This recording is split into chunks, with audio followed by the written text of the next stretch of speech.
We are live now. So many thanks to our esteemed speakers and the participants who joined. So I'm sharing my screen and then we can start.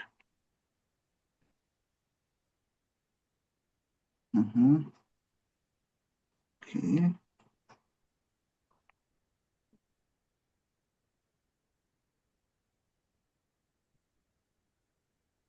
Okay, can everyone see my screen? Yes. Okay, then Anisa, you can go ahead. Okay, thank you. Hello, everyone. Firstly, good morning, good afternoon, and good evening, based on which part of the world you are joining us today.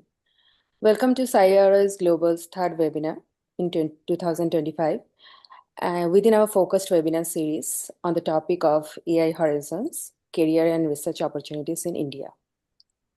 We welcome all our esteemed participants also for attending the webinar and wholeheartedly thank our speakers and panelists for accepting our invitation to join us today.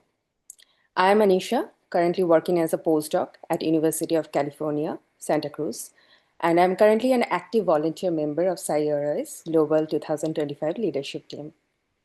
So through this webinar, we will learn from the leading experts working in the emerging research field in premier academic institutions, gain insight from the career opportunities in India, and also engage in meaningful discussions with our panelists in the follow-up Q&A session. I'm accompanied by 3 other SciRO volunteers, and I request them to introduce themselves. Okay, hi, I'm Swarnalok. I'm a postdoc at Aalto University, Finland.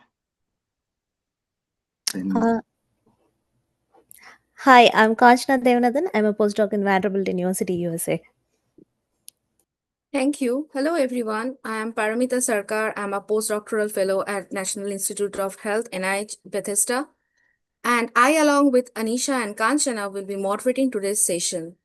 As many of you already know, SciROI is a volunteer-driven non-profit organization that was founded by Dr. Asim Ansari and the Winstep Foundation in 2015, with a mission to create awareness and aid in the smooth transition of Indians' STEM dysphoria back to India. Over the last few years, SciROI have provided a platform for promoting multi-level collaborative initiatives between individuals and the agencies in India and abroad in facilitating the pursuit of a STEM career through our annual events, recruitment drives, focused webinars, blogs, and newsletters to highlight the diversity of prospects in India. To know more about our past activities, here is a short video.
So with no further delay, we would like to start today's webinar and with a brief welcome address by Dr. Ansari, the founder of SciROI and currently faculty and chair of the Department of Chemical Biology and Therapeutics at St. Jude's Children's Research Hospital, USA.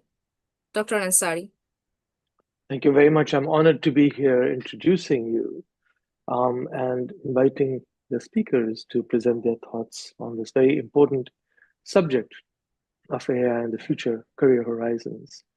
When we started in 2015, it was a volunteer group like this, headed by Sriram, that envisioned a dialogue between the diaspora scientists who are being trained in the US, students, postdocs, and young professionals who were interested in exploring how they might engage with India in a meaningful way, either by developing their careers in India or developing partnerships or by identifying leaders in India who might, be interested in working with them in the US. So various means of engagement. And no topic that I've seen in the last 10, 12 years has gained more urgency, importance, and relevance as the use of AI in scientific enterprise and virtually every enterprise, every human enterprise. And it is reflected in even this, under these conditions where there are some disagreements between governments on tariffs, that there is a direct interest from the White House through, and we know this through the directives on cutting edge and currently emerging technologies. There's a white paper between the Office of the Science and Technology of the President and the PSA, the Prime Minister's scientific advisor, in India, that they have a direct dialogue, and there's still a lot of enthusiasm and weight in developing partnerships in AI, again, in various disciplines, including climate, defense, science, and technology. So having sat on those panels through the Indo-US Science and Technology Forum, where I'm on the governing board, I applaud AI between US and India. So earlier this year, late last year, early this year, the National Academies of Science in the US, upon advice of the State Department and the DST partners in India and DEA, had identified AI as an area where we should try to engage as best we can. And I wanted to applaud the leadership team for putting together such an amazing panel to discuss this topic and try to see how we might build bridges between the two groups on either side. And more importantly, how might we explore opportunities to contribute more directly. With that, I'd like to thank the team, and I'd like to thank the participants. And I apologize for the brief, God knows what that was. And I'll stop here and look forward to the discussion through the day. Thank you. Thank you, Dr. Ansari, and I'm very sorry. I don't know, maybe something happened. For your leadership to drive, thank you, Dr. Ansari. I want to thank you once again for your leadership to drive this IROI and its mission. Before we move in further to today's talk, I request the participants who are here to maintain the following etiquettes for the webinar. Please keep yourself muted throughout the webinar. Please post your questions with your introduction. And when you are asking the questions, please try to keep your video on. In that way, it will be more interactive. We will try to accommodate as many questions as possible in the Q&A session after the talk. And so with that, we have 4 esteemed speakers today, and we would hear from them in this order, left to right. After each speaker, individual talks are completed. Then we would open the floor for a combined panel discussion and Q&A session with all the speakers. Our first speaker for today is Dr. Ganesh Bagler, Professor at Infosys Center of Artificial Intelligence, Indraprastha Institute of Information Technology, Delhi. His research interest is computational gastronomy, blending food with artificial intelligence. We welcome Dr. Bagler to share his thoughts on the topic. Thank you. Thank you for having me. Let me share my screen and confirm once the screen is shared. Allow me.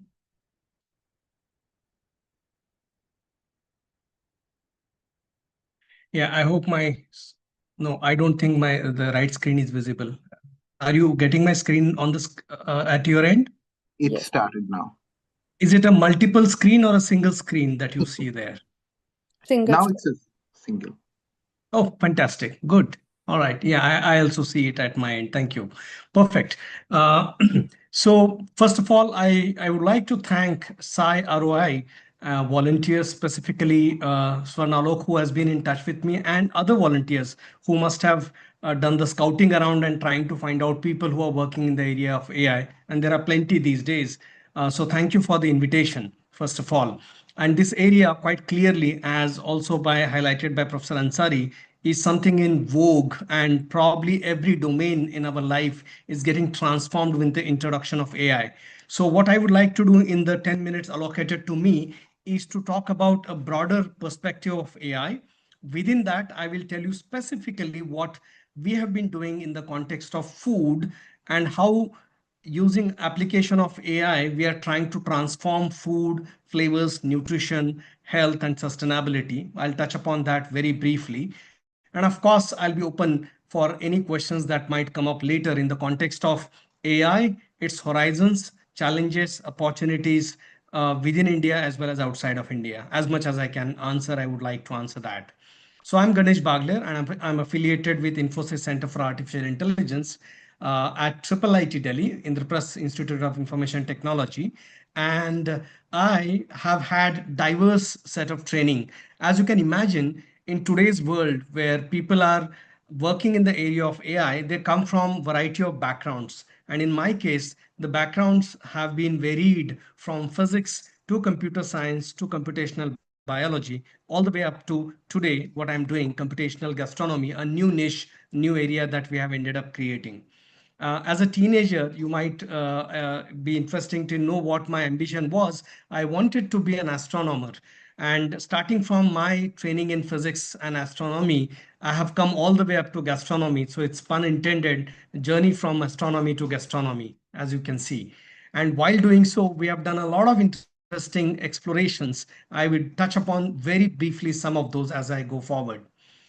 I don't have to emphasize to this audience who has already come with a lot of interest in AI about what are the different domains of life where AI has been playing role, right from e-commerce to all the way up to Netflix and other areas of life, driverless cars and computer vision and whatnot. AI has already made its entry, and seems like AI is going to be an all-pervasive entity that is going to be throughout our life going forward. Given that, how do we understand, how do we appreciate AI? How do we adjust our, going forward, how do we adjust our careers with AI is one of the big questions that we should be asking. While talking about AI, it is not a recent phenomena. While most of us might feel that it's a very recent phenomena, thanks to things like ChatGPT and image creation and content creation that is happening, but it has been in existence from way back from 1950s, from the time when the founders of computer science and AI proposed the idea of computational algorithms imitating human creativity and human intelligence. And among the classic examples of these have been from the time of 1998, where Deep Blue IBM ended up beating Garry Kasparov, and that was one of the classic moments when people realized that maybe at board games, but AI/computers or algorithms can do a very good job in beating human intelligence as good as that of the world champion Garry Kasparov. And that happened way back in 1998. And of course, over the period of time, people have been trying to capture different facets of human creativity and intelligence, right from compositional abilities, such as in poetry, or for that matter, creating paintings or music. And I'll be touching upon a lot on cooking as well. And as you can imagine, while all other facets are unidimensional, largely speaking, because a board game is more like configuration game, poetry, painting, and music touch on different aspects of cognitive, visual, auditory capabilities. Cooking is a multi-sensorial faculty that Homo sapiens have acquired over a long period of time. And because of that, turns out that cooking has multiple sensory mechanisms intertwined with each other. And this is where we are opening up a new challenge, asking a question: can a computer think like a chef? Where by chef, I mean anyone who knows the nuances of cooking and the culinary sciences is what I'm trying to touch upon here.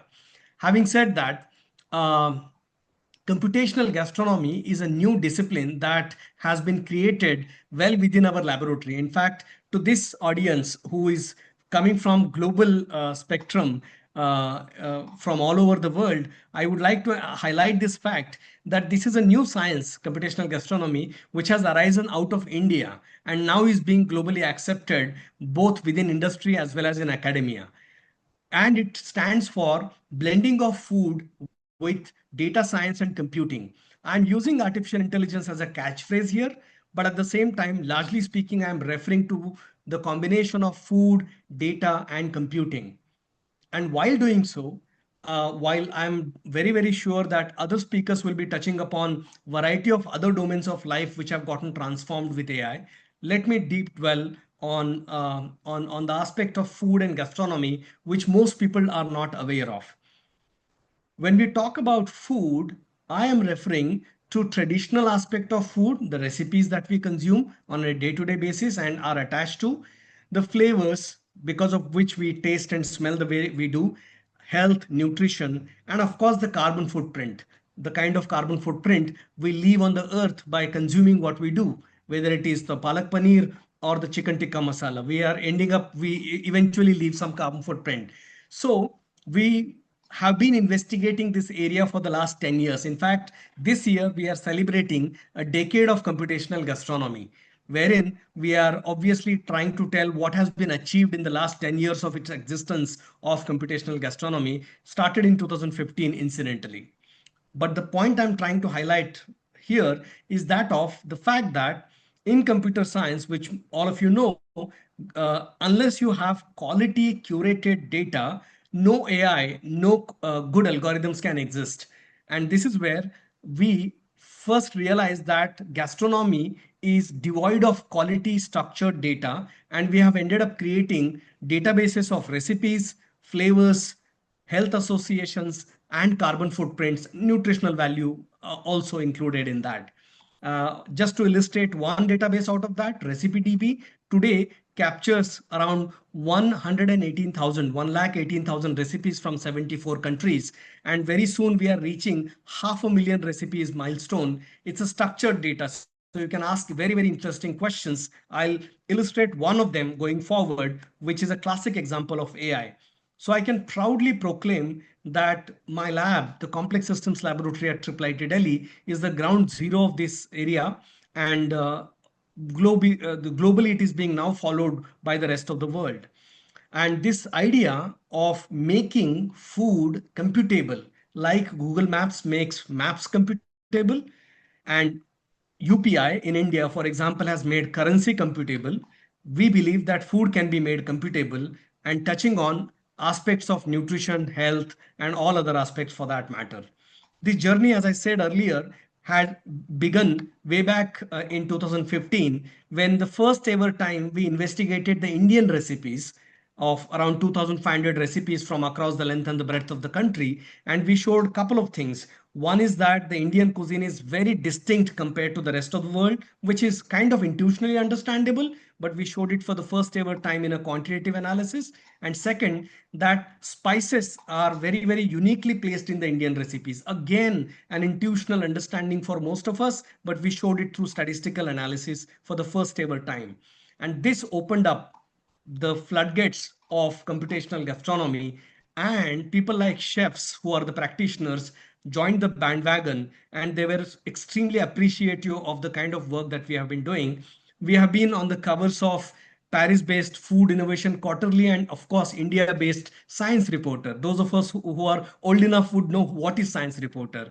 It was the window to the world of science and technology in our teenage, at least to me it was so. Having told you about so much about computational gastronomy and how AI, data science, and computing plays a big role, let me quickly take you through one classic example of AI in the context of food. The question, let me reiterate that, which is, can a computer think like a chef? I'm actually imitating none other than Alan Turing, the founding fathers of AI, who asked a question, can a machine think? It's a classic paper of his from 1955. And I'm kind of transforming that question to ask, can a machine think like a chef, like a very, very special expertise that culinary gastronomers are expected to have?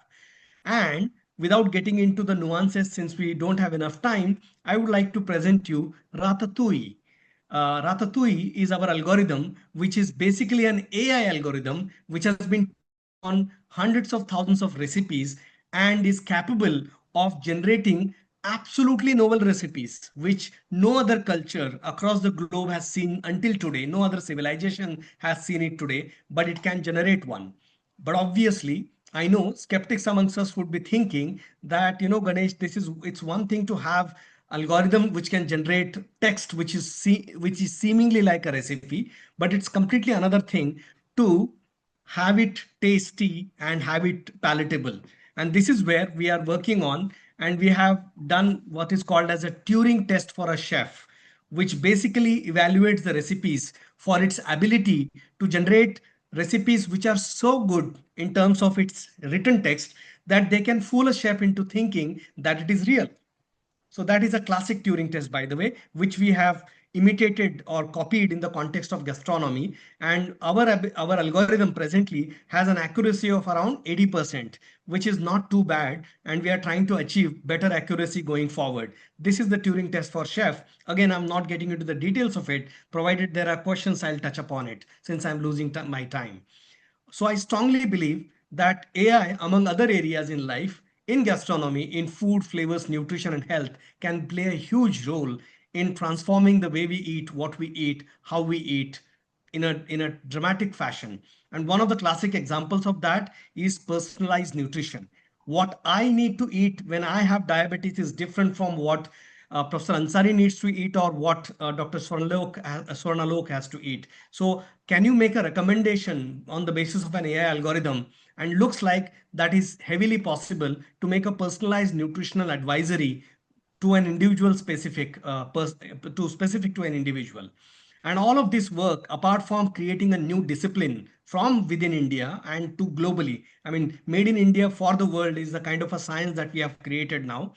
Now it is coming out as a startup. Foodoscope is the startup, by the way, which has come out of the lab. It's a spin-off, and it touches upon various aspects of food without getting into all the nuances. And all of this journey has been rather an adventure for me. And all this adventure is being written as a popular science book called Digitally Delicious, which should be coming out on your way very soon. So I would like to conclude on that note, since I'm already finished with my time, and would like to put this quote in front of you by none other than Brilla Savarin.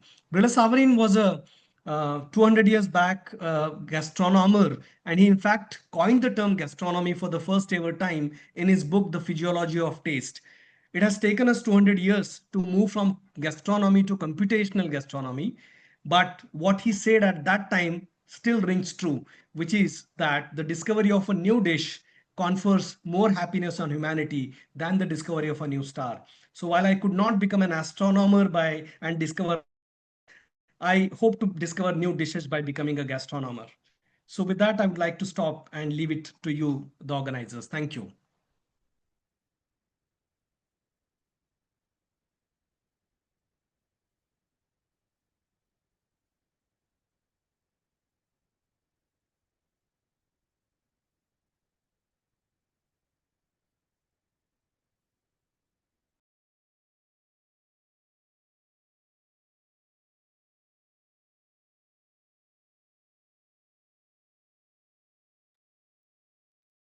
Okay. Paramita? Yeah. Thank you, Dr. Bagler, for this insightful talk. I really enjoyed, and I hope all our participants enjoyed your phenomenal journey from the astronomer to gastronomer. It was really insightful. Thank you indeed. So now moving on to our next speaker. Now let me introduce to our next speaker, Dr. Utpal Garain, Professor, Indian Statistical Institute, ISI, Calcutta, and the head of the CVPR unit and CAIML. He is a recipient of several prestigious recognitions, including the INAE Fellowship 2023, INAE Young Engineer Award, and International Research Fellowship from the US and Japan. His research interests include AI systems, machine learning, deep learning, and their applications in language, vision-based analytics, we welcome Dr. Garain to share his thoughts on the topic. The podium is yours, Dr. Garain. Yeah, thank you. Thank you, Dr. Sarkar. Can you hear me? Yes, we can perfectly hear you. Thank you. Okay. Let me share the PPT.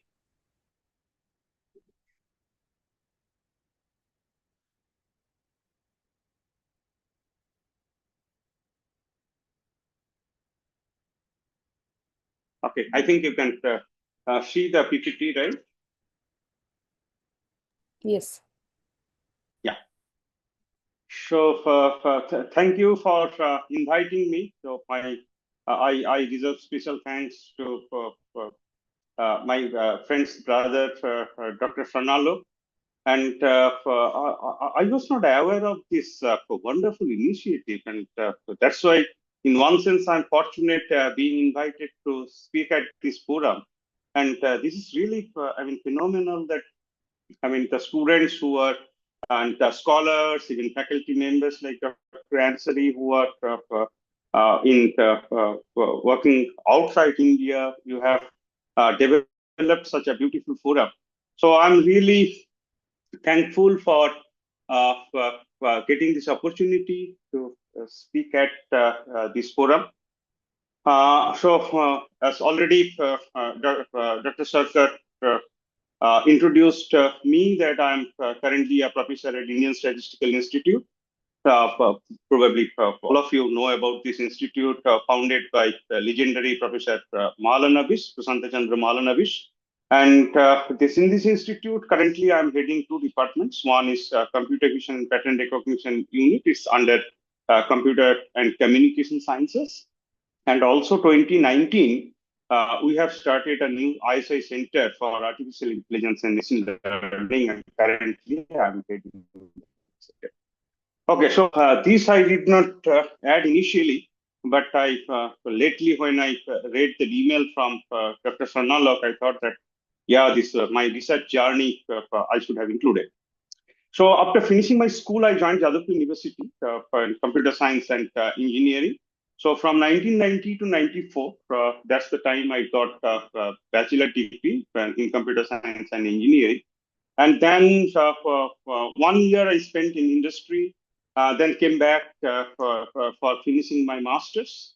So during master's, if you look at my research journey, it's more than 30 years I have been doing AI.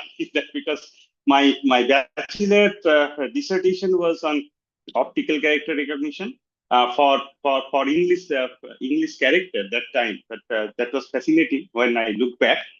And then in master's, I did my dissertation, because you know that master's dissertation is for a longer time. So that was on the recognition of printed mathematics, and that's why till that problem today, even after 30 years, 25 years, I find that the problem is very difficult to solve, in the sense to get very high accuracy. Because that time the effort was to make paperless software, so that all paper copies, how we can convert into digital copies. And question came that how to convert scientific papers that contains a lot of mathematics. And typing is also not very easy, right? Then after finishing masters, again briefly, I was in industry, but then I did my master's dissertation with Professor B.V. Chaudhary in ISI, and he offered me a position that then I thought that I should come back. And also that is the period many of you can remember, that's the Y2K problem, and mostly computer science job was not like, as it is you see in today's scenario. Now, coming back to ISI, so focus was technology development in Indian languages, and we started developing OCR system for optical character recognition system for Bangla and Devanagari script, and that till today I take pride in that. Chitrankan, this 22, which was there's a very successful technology we developed in our lab, and that was transferred to CDAC Pune for marketing, and that I mean, even if you look at that Chitrankan software package, this developed by ISI.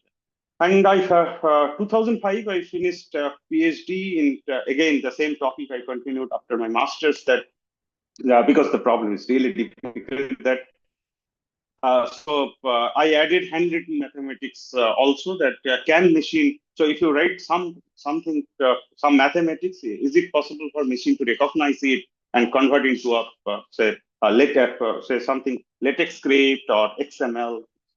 Then, so 2004, I submitted my PhD. I got CNRS fellowship for doing postdoc in France. Then, 2010 onwards, I moved to NLP, natural language processing, but still the focus was still again for developing Indian language technologies for Indian languages. Right? So we started with Bangla and then Hindi also included. 2011, 12, this was about 1 year I spent in University of Maryland College Park under this Indo-US fellowship. And this platform, Shy ROI, started, I heard that in 2015, otherwise probably I could have known about this because I developed a very nice network among the Indians who are in US. And 2014 onwards, actually that year I spent in France, and I could come in contact with some of the very nice deep learning minds. And then I got a training in deep learning, and I started deep learning for vision and language tasks. 2017, I got this JSPS fellowship, and I spent some time in Japan, Osaka University. Then 2019 onwards, the reason we started this ISI Center for AI/ML because Professor Ganesh told us that today AI/ML is basically interdisciplinary field, and if you know about ISI architecture, this ISI is I think one of the very few places in India that has a very nice multidisciplinary culture.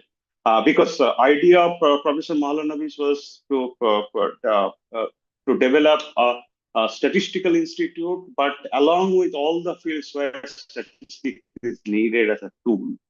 And because of that culture, we got very nice interdisciplinary culture in ISI. And then, in ISI, AI research is very, quite late 80s. Our senior professors, they have been doing AI. So we have a very nice, well-trained culture. So from 2020 onwards, we understood that, okay, deep learning is creating magic and it's fine. I mean, everywhere we are in quantum jump in machine perception, machine accuracy, right?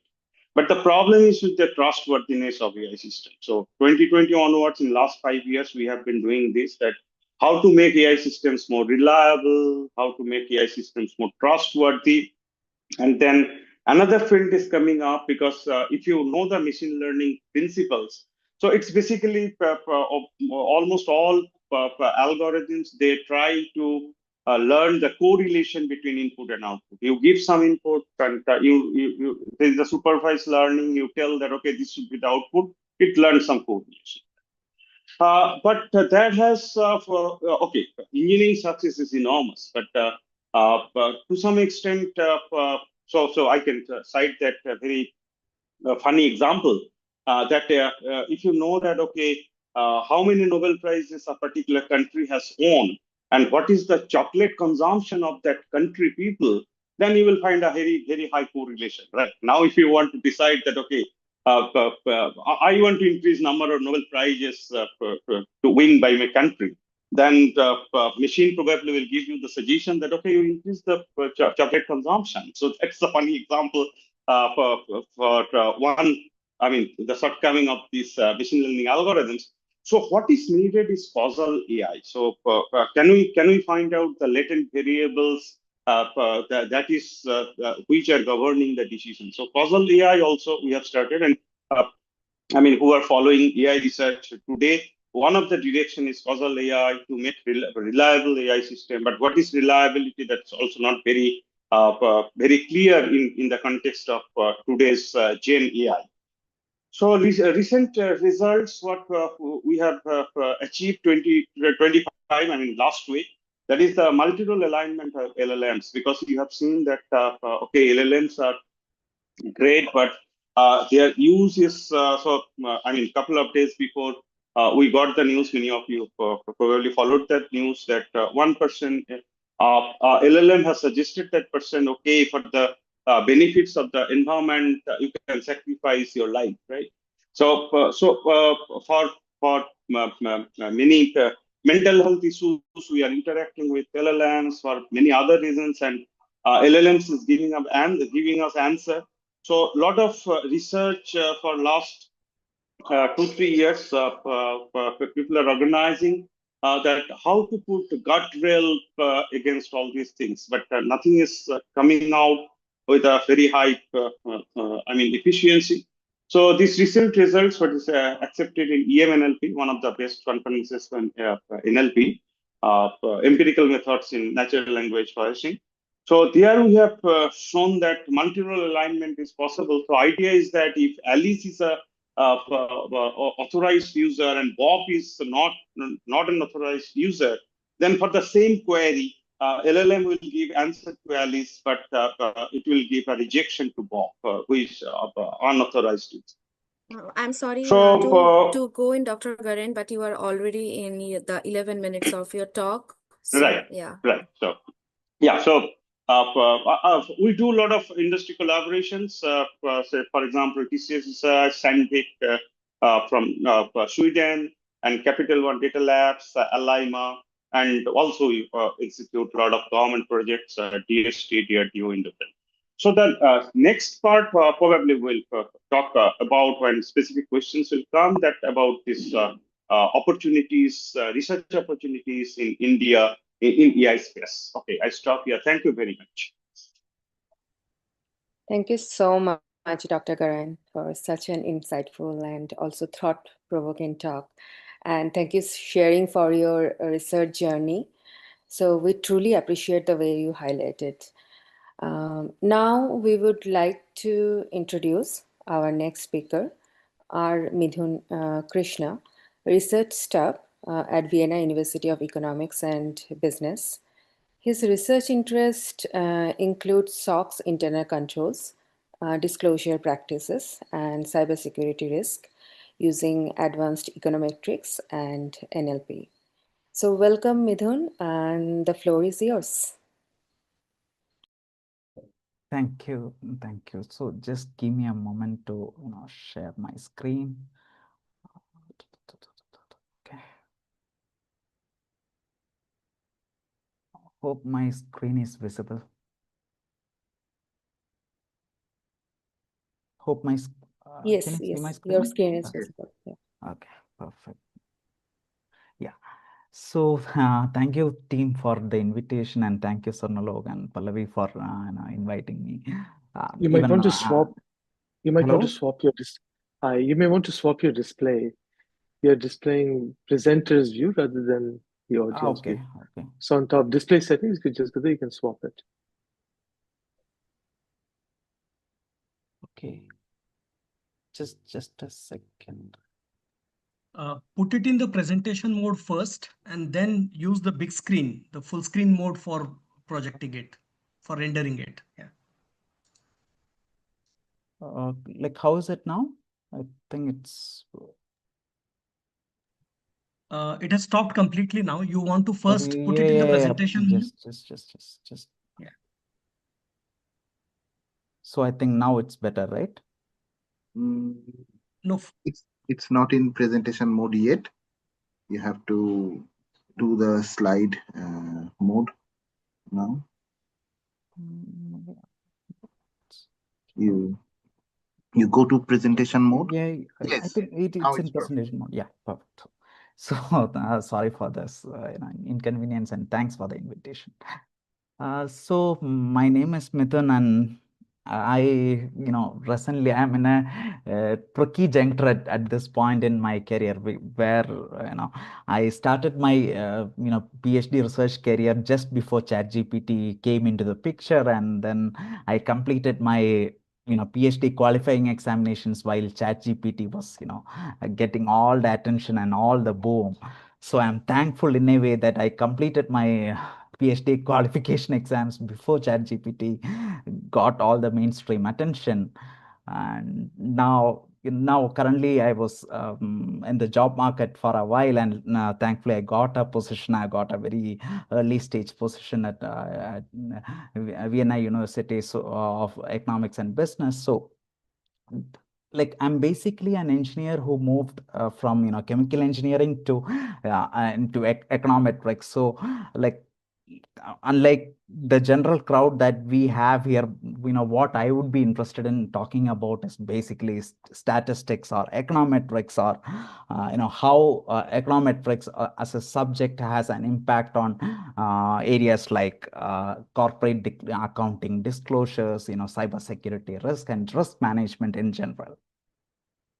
So I started my academic journey back in the mid 2010s, where I was a student at NIT Rourkela, and I was fortunate enough to have great math teachers.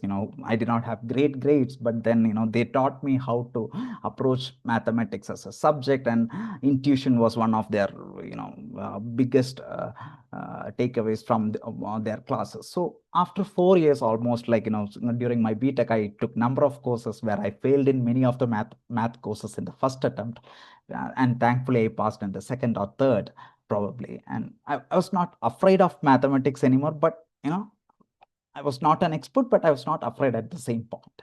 And after my graduation and my post-graduation again in engineering, I started my career in consulting with where I got a chance. I was lucky enough to work with some wonderful mentors who gave me a chance to work across blockchain analytics, financial reporting, SOX, IFC, and cybersecurity risk. So the most interesting part was all these areas had some or the other form of application when it comes to statistics. All these areas applied some form of statistics.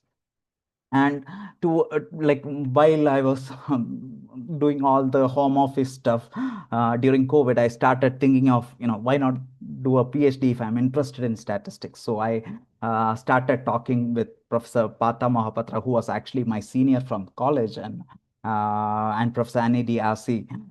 So I started attending their sessions, and slowly I transitioned into their PhD program at WU, because I started my PhD here at WU itself in Vienna.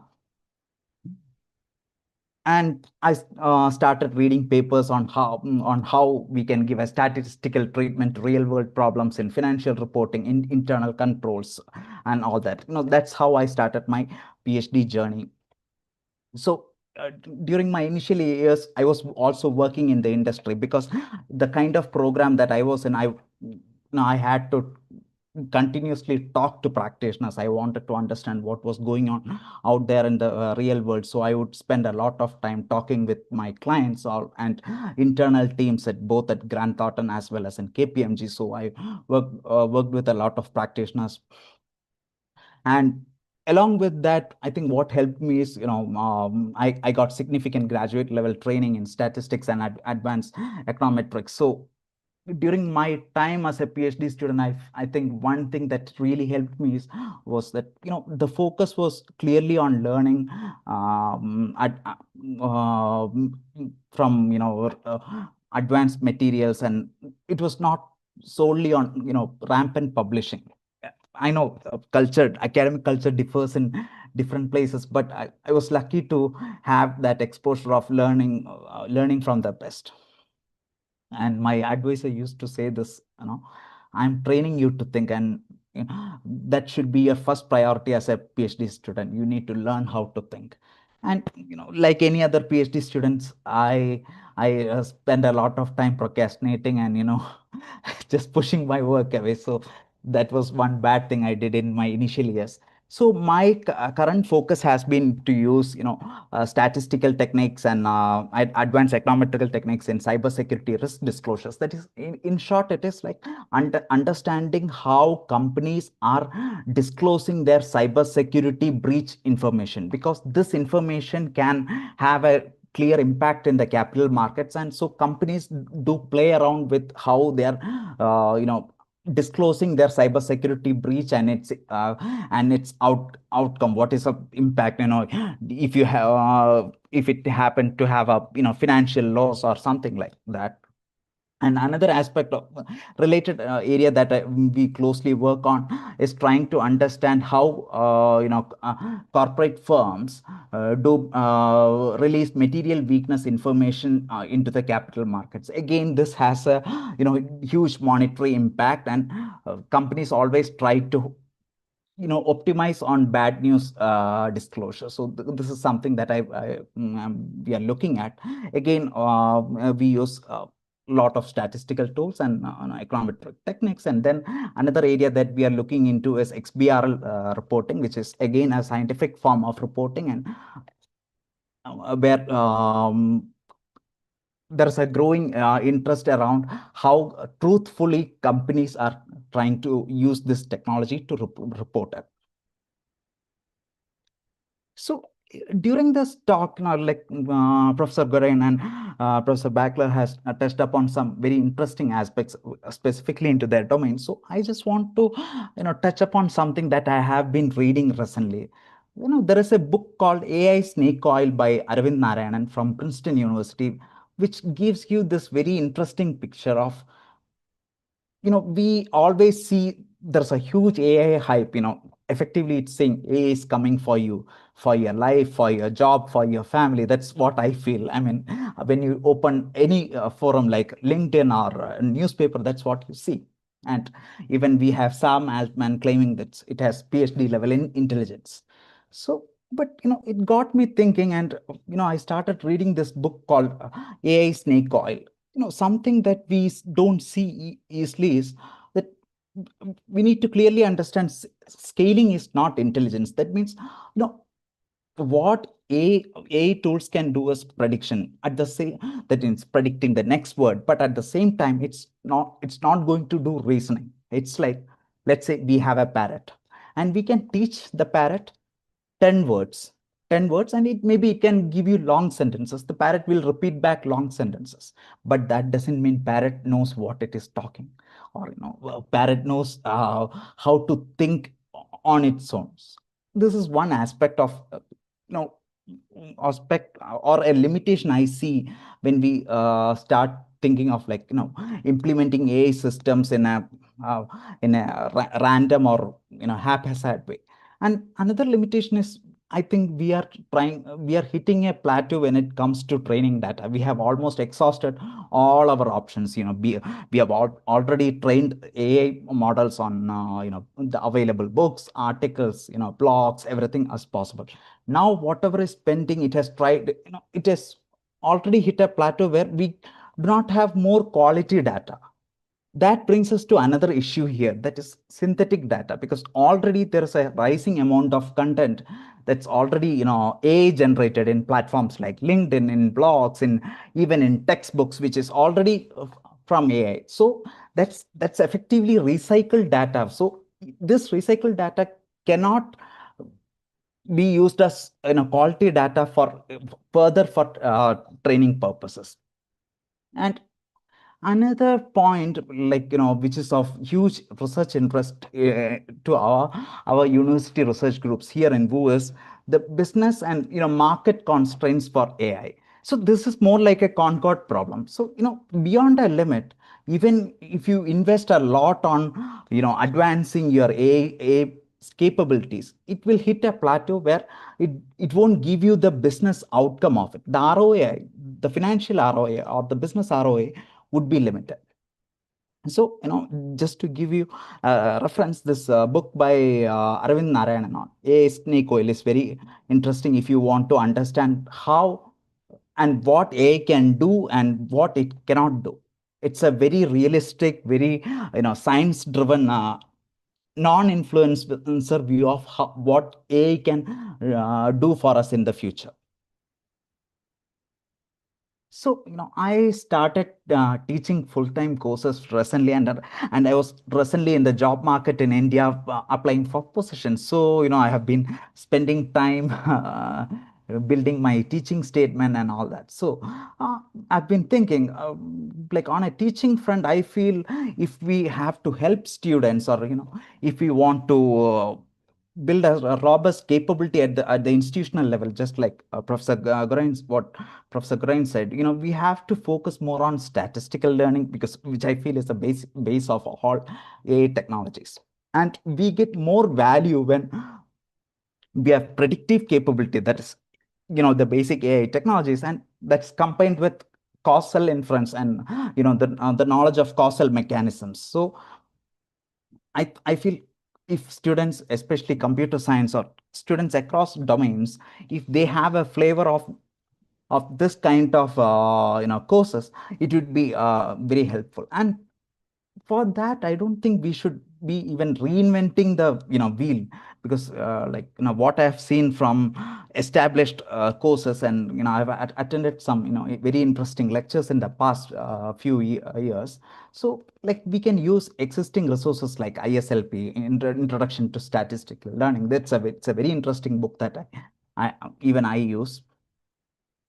And another aspect I feel is, we should have more practitioners involvement in the class, because academia, even now, it feels like it's miles apart from what's happening in industry. So if we can involve more of the practitioners' inputs, it would be great.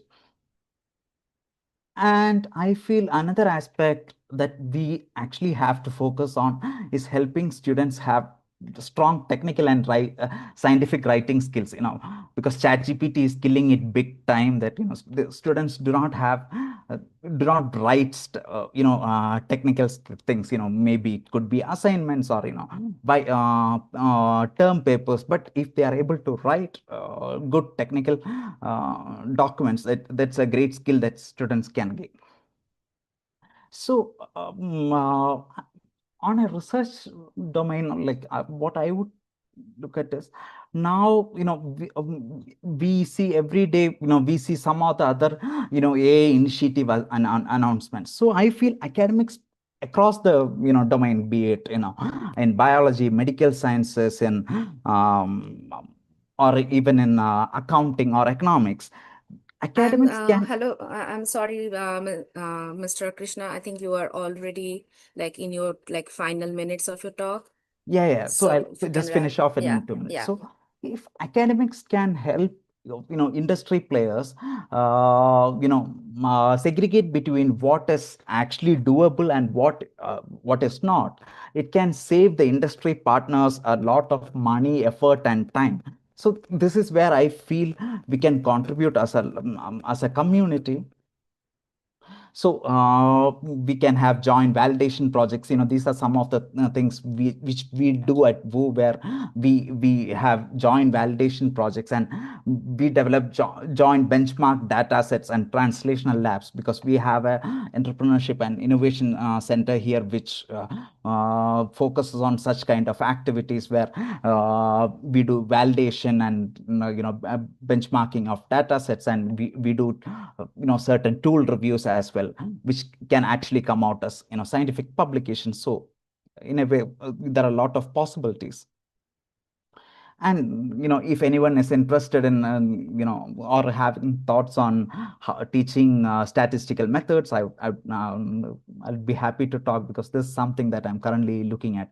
So thank you. Thanks everyone for your patient listening. Thank you, Mr. Krishna, for your insightful talk. And without any delay, we would like to move on to our final speaker. So we would like to introduce our final speaker, Professor M.K. Datta, Additional Pro Vice Chancellor and Director, Center for AI, Amity University, Noida. Dr. Datta is featured in Stanford's top 2% influential scientists based on 2023. His research interests include deep learning architectures, generative AI, transformers, computer vision, and biomedical signal processing. Welcome, Dr. Datta. The floor is yours.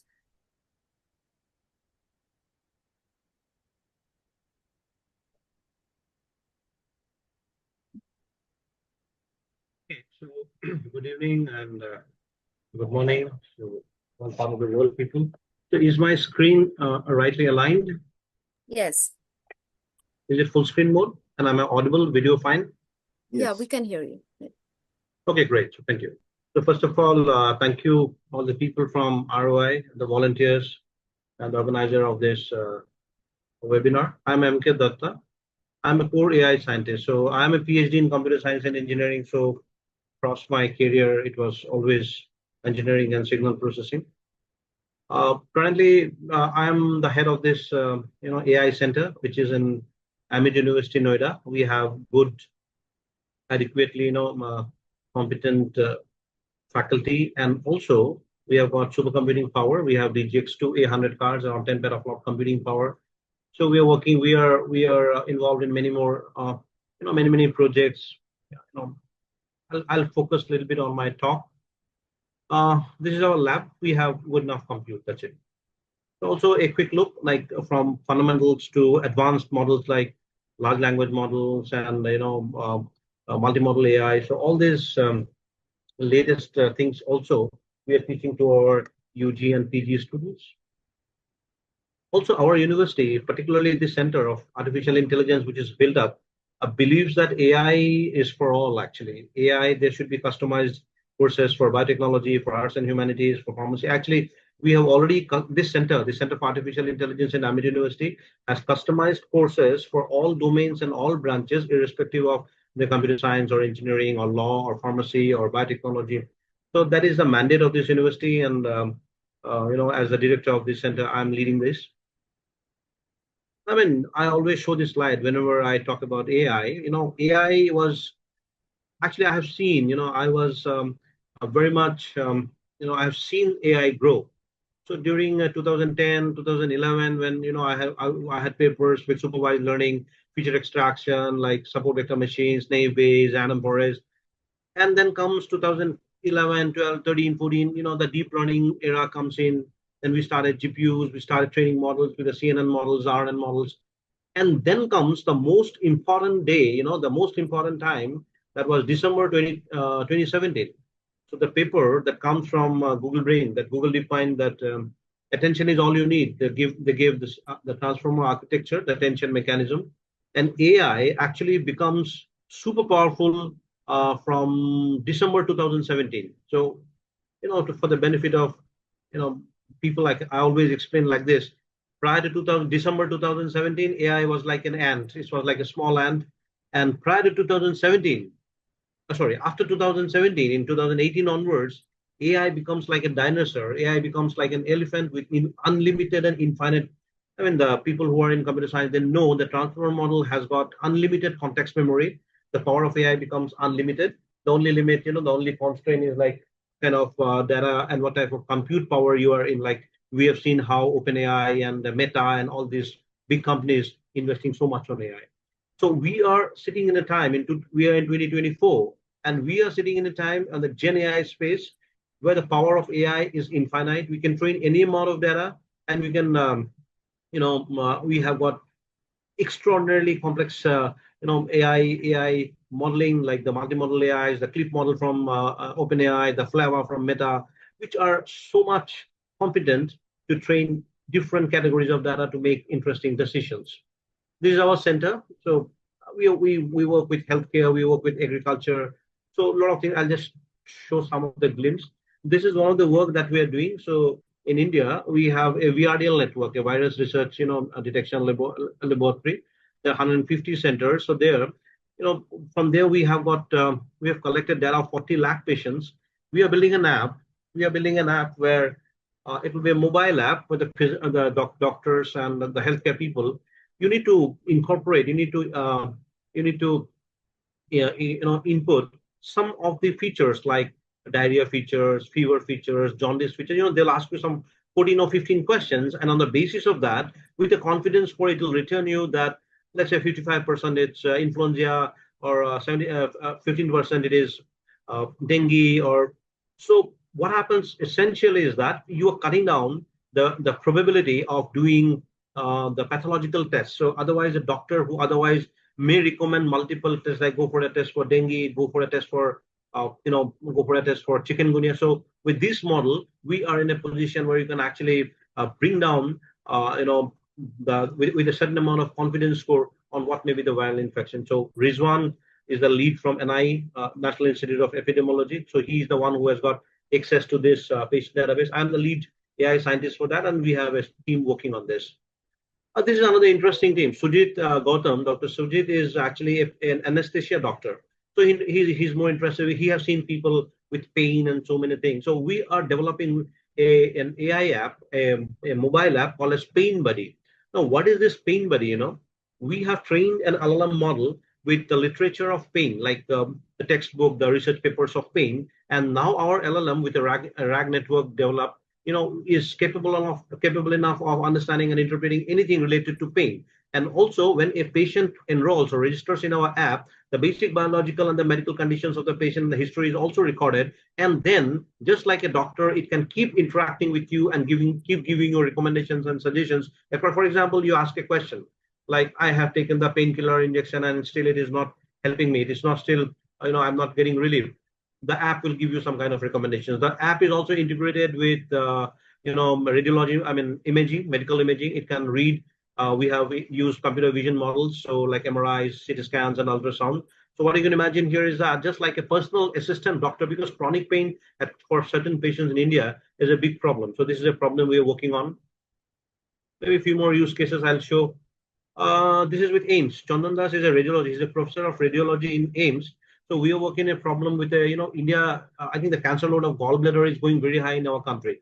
So we are trying to find some kind of a automatic deep learning based app. We have used an attention mechanism and some residual innovation in our networks, where using this deep learning model, we can actually easily grade the cancer stage of I think we have shortage of time. I'll run some more a glimpse. Like you see, AI CardioCare is a 3-year project we had done, where we developed a maybe $100 cost cardiac machine. You just need to record the phonocardio, put the stethoscope, record it for 20 seconds, and the model will tell you whether your phonocardiogram seems to be normal, or we have trained it for 4 major cardiac diseases like mitral regurgitation, atrial stenosis.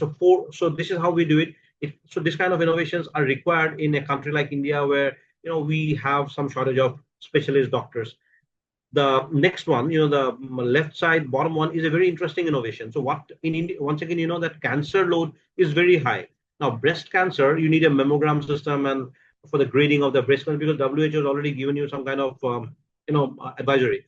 Now, in a country like India, where do not have so much of mammogram and imaging models, and the cost is also higher. So what we did is that we trained a model with some social demographics, some basic biological features like age, etc., and also some blood biomarkers. So the patient, the woman, has to do a blood test. The woman has to do a blood test, and then some values of like beta HCG, PD-L1, and AFP. These are some of the discriminatory biomarkers on the basis of which we have trained. And once you insert these biomarkers, you'll get a recommendation. You'll get a decision from our app. It's grade 1 or grade 2 or grade 3 or grade 4. Similarly, I'll run through. We don't have time. Just a glimpse. For respiratory sounds, we have worked a similar way that cardiac sound. The DOIs are mentioned. If anyone wants to keep a screenshot, the DOIs are mentioned. It's in public domain. Okay, you can keep a screenshot. Polycystic ovary, medical imaging problem we have solved. Once again, because currently with the transformer models and this attention mechanism, it has become very easy. We can actually pinpoint the point at which the infection is there. Some more operations. We are working with some ICR labs like NIBCM. NIBCM is in Raipur. So let's say drone-based systems where the images are captured. Let's say 30 frames per second video we are capturing. Bring the video. Let's say 10 square kilometer plantation, and we do 30 frames per second. Get the video, one single click. We run a deep learning model app, and we can precisely find out if there is a viral infection or some kind of any infection going on. So we have trained models. The last one is very interesting. There's some Bengalis I can see. Fish is an important part for Bengali, so you'll have more interest in this. Here, this also, I work with a Bengali scientist, Kaushik Banerjee. Currently, he's the director of this ICR lab in Pune, that grapes lab. So here, fishes sometimes, are exposed to toxic substances like industrial waste, like mercury, pesticides like cypermethrin, and those fishes are, little harmful for consumption. Actually, we got problems when we were exporting fish. We got some problems with some exporting problem, and then we have developed those image computer vision models. We need to click one photograph of a fish. We need the exposure of the gill, the eye, and the skin, and the model will actually tell you if that fish was exposed to toxic substances. Like, so, this kind of innovations we are trying to do. Lot many. The cervical cancer is like, once again, the same story. One person has to do a blood test, 150 rupees cost. Insert the parameters in a model, insert the parameter in a mobile app. It will tell you where are you. So if you look into in a country like India, so my focus and my research is always, somewhere centered around the national needs of a country. Maybe the research that I do may have a different objective than somebody doing in US or some European country. I'm more concentrated on the national lead. This is once again a liver cancer. We can see the same story, and we are collaborating with many cancer hospitals. Fortunately, Kalyan Singh Cancer Hospital that Lucknow has come up. The doctor is a very close friend of mine, so we are collaborating very strongly with them. We are collaborating with many other hospitals actually. Maybe I'll run through these slides. Food, carbohydrate. Whenever you eat a carbohydrate food like potato, in India, there's a problem of reheating of oils. If you reuse any vegetable oil or mustard oil and you fry a potato, there's a substance called as acrylamide that gets formed. Now, if as a chemistry person, if you want to do acrylamide, you have to use an HPLC or an LCMS. It's a costly business, right? So here we are once again trying to take a mobile app, take a photograph of that French fries or the potato chip, and we have trained them to identify acrylamide. Acrylamide, even if the traces are of acrylamide beyond the spatial region, we have trained. So, I mean, some interesting things. Many more. I'll just come to the point, some of the other points which, yeah. So this is a point which you people was requested. So if you ask me the prospects of AI research areas in India, let me be, very clear about it. The future generation, see, I have been seeing AI for the last 15 years. I've seen the growth. Future generation will belong to those domain specialist people who can train data. For example, if you're a microbiologist, please understand, if you're a microbiologist, let's say you're a healthcare guy.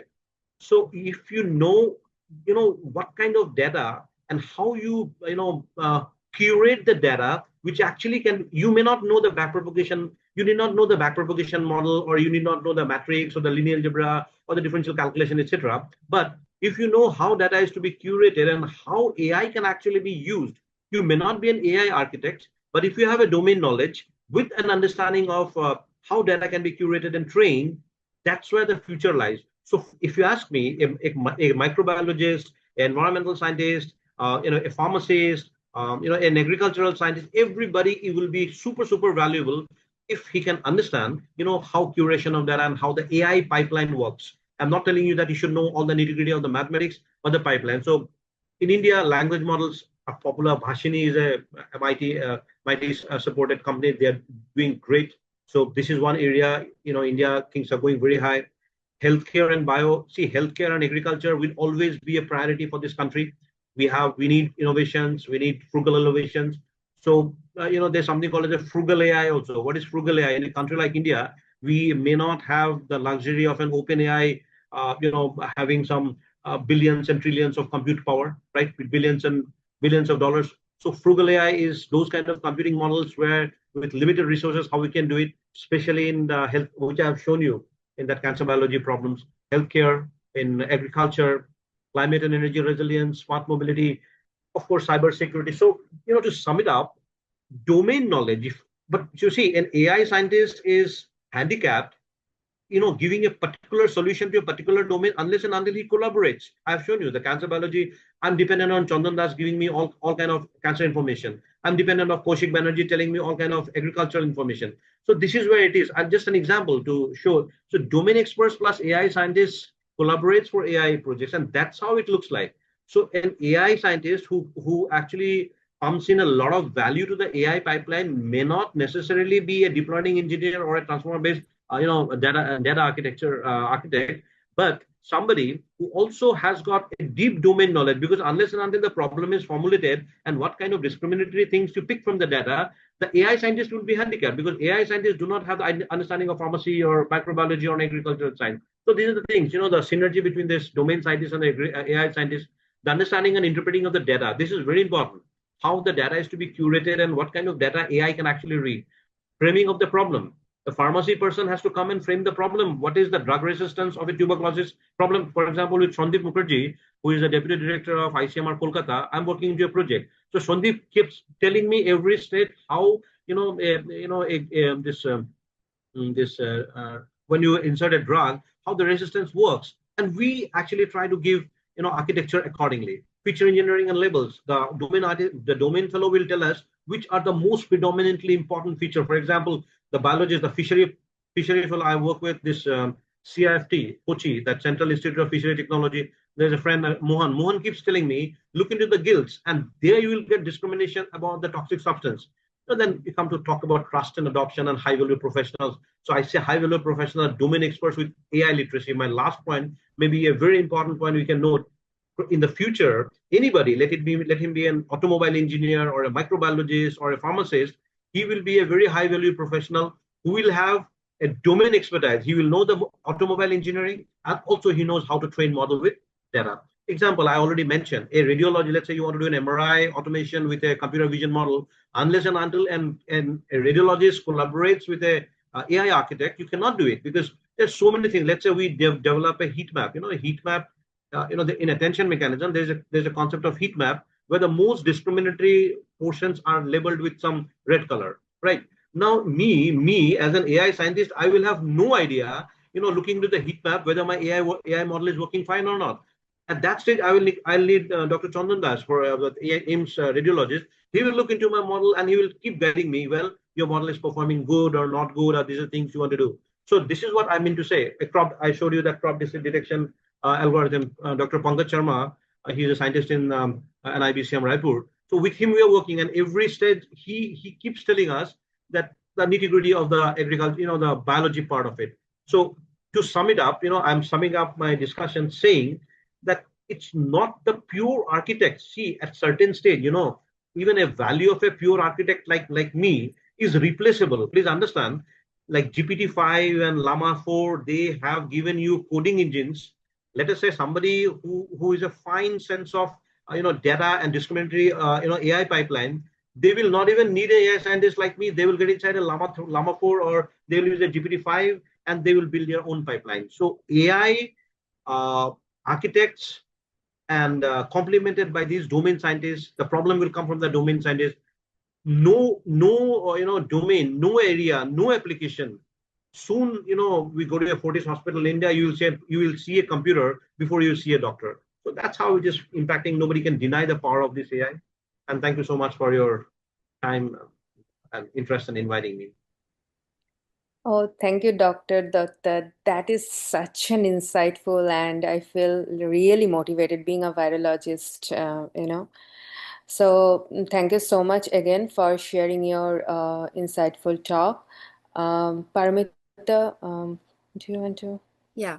So hello everybody. So this ends our talk of the webinar session.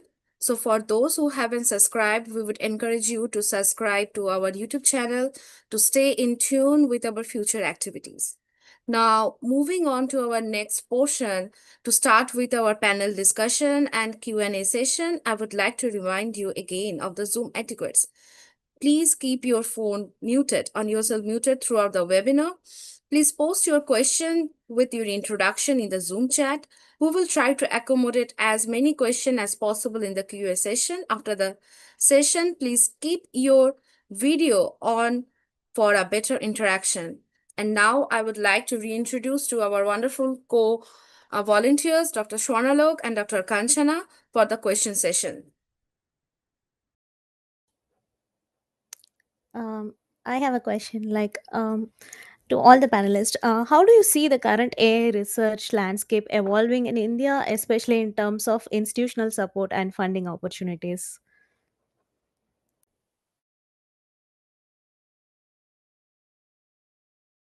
Can I answer? Can I take up this question? Yes, please.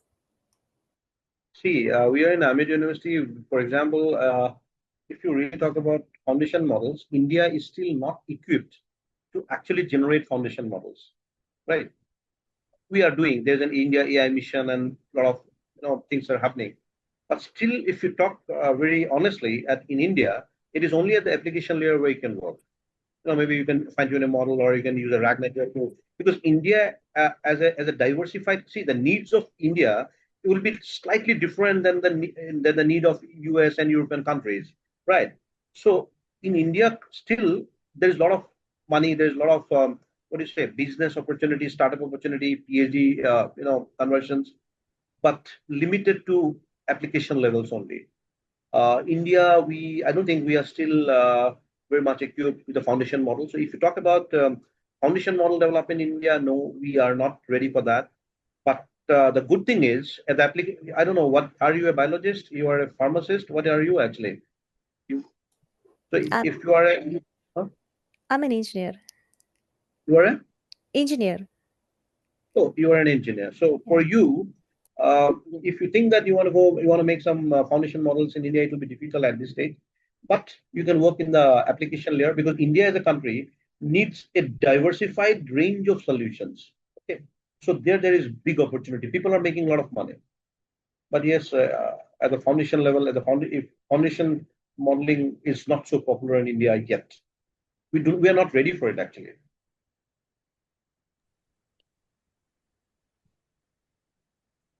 Did I answer your question, or maybe the other panelists can add? Yes.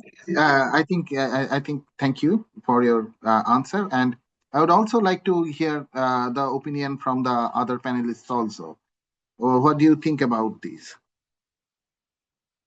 Like, if we start from Ganesh. Yeah. So I, in a way, agree with what Professor Datta said, that when it comes to building models which are foundational, we probably are not at a place where we can do that. But at the same time, creating applications which are niche is something that we are in a position to do. And when it comes to systemic support, I guess the question more was from Kanchana. It was about what kind of systemic support is being provided. There are missions which are being created, such as India AI mission, which is what was mentioned earlier, and others who intend to support. But if you ask me, what is the level of support that you actually end up getting? Well, that is not exactly at par with what is expected, what is required to be able to achieve groundbreaking research in AI. That's a quick thought from my side. Okay, thank you. Utpal sir.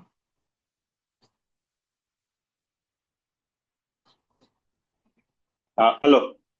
Yeah, so my answer is that this is a very hopeful situation in the sense, let's say, Kanchana, you are an engineer, but I mean, what are you doing here? Doing PhD or master's? I'm a postdoc, sir. Okay, so postdoc. Now, if you want to come back to India, there are opportunities like faculty position, right? Faculty positions at many different Indian institutes, and then NITs and many universities. They are looking for scholars like you. I mean, who are trained in US, and you come back and help others to develop the right culture, right? And probably, I think you know that 3-year postdoc experience is more or less, it's a norm today. But even you can go for grade 2 assistant professor, where 3-year postdoc is not compulsory. You can apply for positions like Inspire faculty position, Ramanujan faculty position. Those are very prestigious faculty position. And also IISc Bangalore has started tenure track. So these are the government institutes, and always they have a thrive for recruiting postdoc from outside. I mean, who are doing postdocs and PhDs in very good labs, right? So that they can come back and develop this culture. Also, probably you are following this new trend that in India, in higher education, many private universities are coming up, and and they are recruiting faculty positions with very high profile, right? So even I know many people. I mean, with excellent profile, but they prefer to join in some of the private universities because of many reasons: on high salary, then flexibility, and then many reasons are there. But always there is a trade-off. I mean, so earlier only Indian institutes and universities were the choices, but now we have a parallel, I should say, path, right? And a couple of private universities are really doing great, attracting very bright minds. Great, thank you. How about Mithun? So, I don't know how fast is the government in India when it comes to, adopting AI in terms of funding for, young or early stage research scholars. I mean, for someone like me who just completed his, PhD research and starting my, initial academic journey. So, one thing I have been thinking about and I've been interacting with people is that lot of industry partners, for example, in my domain, which is like, accounting and risk management, big fours like Deloitte, PwC, KPMG, they face number of issues around how they are treating client risk and all that. But at the end of the day, for them, the priority is always clients. They do not have the time or the capability, internal capability to jump into such, areas where they can do research and, explore.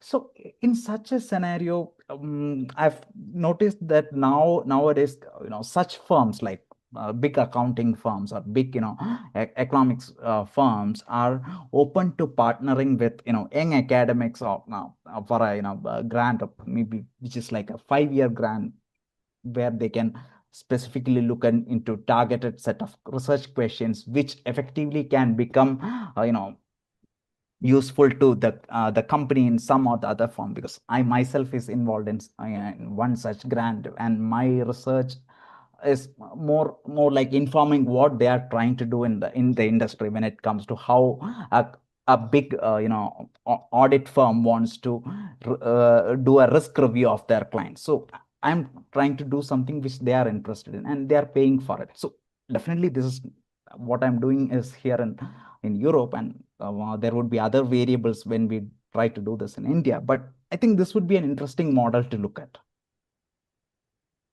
Okay, great. Thank you. And then in same line to this, I would like to ask you, like for people like us who are currently in abroad, but like really interested to go back to India and then kind of contribute something there, what advice would you give us to researchers like us or professionals like us who are working abroad, and what we should expect like while going back, or how to like build a career there? Or I mean, it's not easy to just transit from a different environment back to India. What kind of challenges do we should be prepared for example? And also this would also mean like how to establish contact with people in India, something like that. So we start with Ganesh. Yeah, I'll take this very quickly. Well, things have changed from the time when I have returned to India, but there are certain lessons which I believe are still relevant. So one of the things that was mentioned is that by Professor Garain remains very, very right, which is that the Indian academic landscape has expanded beyond the IIXs, the IITs or NITs or ICES or even ISI for that matter, or IISc. And there are quite a few good institutions which are coming up from the private domain. I shouldn't say too many of them, but there are a few of them who are really, really good. and they're giving us opportunities which are at par with the government institutions and are in fact better when it comes to agility and other things. So keep it in mind that that's one thing. Second, my lesson about returning to India is that jobs are not only advertised. There are jobs which are created, and one needs to create a job for oneself. And one of the ways of doing that would be to actually, when you return, when you are out there before out of India, you should be coming to India and delivering talks, getting yourself invited. And that's, let us be shameless about it, that we should say that, okay, I'm doing so and so research, I'm coming to so and so place, I would love to come and present my work at your department. I don't think any department, including at ISC, would dare to say no when somebody is so eager and would like to present, barring for time constraint, right? So that's the second advice. So that way, in my opinion, you are getting to know the system and the system is getting to know you. And probably you are creating an opportunity for yourself, provided A, you are very good, and B, you are fitting into the largest scheme of things that the institute or the department is looking forward to. Uh, that is one. That is the second thing. And last thing probably is little strategic, is that look for job when you are still out there. For some reasons, even now, Indian institutions haven't gotten acquainted to the fact that somebody can have a break in their career, or they are back to India and then they're applying, their value somehow goes down, which is weird in my opinion, but that happens. So when you're out there, apply. These are some quick take homes. So true. Thank you very much. And then Anisa has something to ask on this. Yeah, I would like to ask to Ganesh, since you have already discussed getting invited to talks, coming to India and getting invited to talks. So how do you suggest to approach them? And should we email them about our journey, or how do you think that can happen for postdocs like us, or grad student like us? So very quickly, first of all, be genuinely interested in an institution. Where, let's say you are interested in IIIT Delhi. You better be genuinely interested in the sense that you know what IIIT Delhi stands for, who are the people at IIIT Delhi, which department that you are interested in. Secondly, sending a blank email, whatever it is called in the language parlance of communication, doesn't help. Make it a little more informal, make it a little more personal, so that people know why you would like to come and talk here. Okay. And I guess that as long as you are coming at your own cost and would like to talk about a research which even barely, let's say the PhD students or undergraduates might be interested in, of course, make sure that your talk is at least of some interest to people who are wanting to listen to you, because empty auditoriums is one of the biggest problems that institutions face. That, okay, why would I want to invite someone unless there is somebody wanting to listen to them? And one more thing, look for if they have a seminar club. Many of these institutions have their own seminar clubs and weekly seminars or weekly or monthly seminars that they tend to conduct. Make sure, if they do conduct, then well in advance, if you plan and tell them that, look, I'm going to come in another 3 to 4 months or 6 months down the line, and I would like to come and talk, they would be more than willing to accommodate. That's the way to go about it. And of course, last thing, other than just emailing, try to find contacts or contacts of contacts through whom you can reach to them. So these informal contacts help you better than just simply writing an email. Thank you. Thank you so much. That is really insightful. Thank you. Great. May I add a Yes, few words? of course. Situation is not very different in academics, whether you are inside India or doing research outside India, right? So things are that even if I do research in India, so I have to make it visible to the peer communities, right? So there are common practices are that when you are coming back on vacation, so you can identify the groups which are doing related work, what you have been doing there, right? So this is one way. And definitely, if you approach at least 3 of them, 1 or 2 will invite you to to give you so that you can give a talk, right? And second thing is that in India, every year, normally most of the conferences that we start from October, November because of the weather issues, right? So you can identify that your interest matches, and you can send some research papers. You can propose tutorial or something, so that you will get. You can talk with the relevant people there. And similar thing when you are attending conferences in your country or somewhere in Europe or US. You will find that many Indian researchers, they're going and presenting papers, right? So that is another opportunity to talk with them that, oh, you do the similar research. So this is in academics, and this is not very different whether you are in India or outside India. Second part where you may not miss today, that a lot of, because this again the scenario has changed.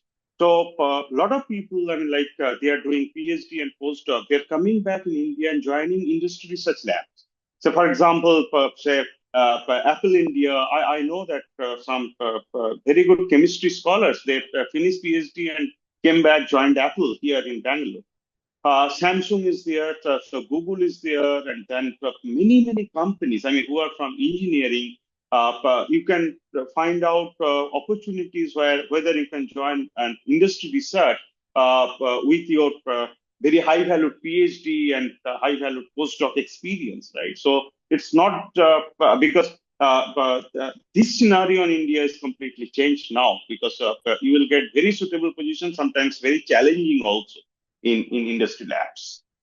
So this is my addition. Thank you. Thank you so much. Yeah, sorry, Swarnalok, but thank No you, problem. Dr. Yeah. I think I'll also like to hear the opinion from Dr. Sir and Yes, Mithun definitely. also. Yes, I would like to hear. So, yeah, so you see, I have seen the both sides of the country. I was in the government sector for a long time. I was a director. I was a dean. I was working with Uttar Pradesh Technical University, and inside that there is a Center for Advanced Studies. I was the one who actually was the first AI lab in the state government level. So I know the state government side, and now I'm working with Amit University, so I know the other side also. See what the previous speaker, the previous expert mentioned. You see, private universities are more flexible. So government universities are like there is a set of guidelines. There is a need or not. There is a need, or you go through a fellowship like a Ramalinga fellowship or a Ramanujam fellowship or not. See, as far as Amit University is concerned, I'll a little bit tell about our university. I think we have the highest number of Ramalingam fellows in our university. I'm not sure. That's what the team was telling me. And also, all the Ramalingam fellow who come for 4 years or 3 years, whatever tenure, they're all converted into a full-time faculty position here. So if you look into mostly our website, particularly we have a stem cell research center, stem cell. That's a molecular medicine, and we have a click chemistry department. They're very niche and focused. Okay, so in those departments, if you really see like click chemistry, stem cell, actually the AI is new. I joined this university very recently, so not sure. But still, even in AI center also we are open. We are open. So in private universities, whenever there is a profile, anybody working in 3 years or 4 years in US or 2 years in US, they bring certain value back, right? And the university people are anyway aware about it. Somebody sitting in US, let's say in Georgia Tech or somewhere, and they bring some value. And private university people can take the decisions because the ladder of approvals and all are flexible. Unlike, for example, when I was a director for the Center for Advanced Studies, I had 6 fellows, Ramalinga fellow, Ramanujam fellow, mostly they were in nanotechnology and some particle physics and all. So I saw there, so they came to this. Now in Amit University is pretty flexible. So even if somebody wants to shift or somebody wants to come, you can explore Amit University's website. And the difference is, of course, if you get into a ISC Bangalore or some top institute, that's okay, that's great. But I think Professor Ganesh mentioned, so private university players are also coming up. In our university, in Amit University, I think we have the highest number of Ramalinga fellows currently, in our university. You can look into that. And the good thing is that we support. Finally, a government university problem, I lost a fellow, Ramakrishna. There was few fellows with me, but in government university, they keep asking me, sir, can you get me a permanent position? So please understand, in a government, in an Indian system, the recruitment process in a government system is typical actually. Goes through a selection committee, and there is there's a full process. Even willingly, sometimes if you're working in a government position as a fellow, nobody can guarantee you that you'll be absorbed as a regular faculty over here. There are some limitations to the direction and other things also. And private systems is pretty flexible. That's what he was telling. So look into things, and whatever is your specialization. I may not like to name the universities. Not, I think it's the right forum. But some universities in South India, private universities in South India, and of course, Ahmed University and few more universities, private players have come up. They support, and they will value you for their merit, and they definitely look forward to you. Get into one, for example, Ahmed University. I think Swarnalok, you are in touch with that Harjinder Kaur, who is. There is a dedicated person named, I think, Harjinder Kaur. She's a Punjabi girl. Sure, if she's in the meeting, I'm not sure. So she's. I also know her. Don't want to. She's also looking into this kind of things and facilitating things. And also for faculty positions, also there we are open actually. Let me tell you, if anybody, there's an engineer, somebody, or girl was an engineer. So if there's an engineer who wants to come back and join Ahmed University, we are open to pick you as a faculty position also. I think your triple IT was based on this only. Professor Ganesh, your founding director, Professor Jalote, had done this. He was handpicking people through all his. I know Professor Jalote because Professor Jalote and my supervisor were close friends. I am a PhD student of Professor Falguni Gupta, and they were same in IIT Kanpur, so I know him. So he invested so much time in picking, and your triple IT Delhi is specializes for that. I mean, he was speaking one by one that. Two of my friends were there, but they left. Mayank Vatsa and Richa, they were with your. Now they're in Jodhpur. So they are my good friends, and so that's how people are looking for. I think Triple IT Delhi still is in the same mode. I guess they're hunting people, and I'm not sure, but we do that. We do that heavily. We have of course outgrown from the initial stages, but then we are still doing the same. Yeah. Your founder director was having that vision of picking people, and he did a great job. I don't know whether I think he's still there. So and he's look still at the there as an emeritus. Yeah. He's still there. Actually, Yeah, I'm a PhD student of Professor Falguni Gupta, and they are good friends.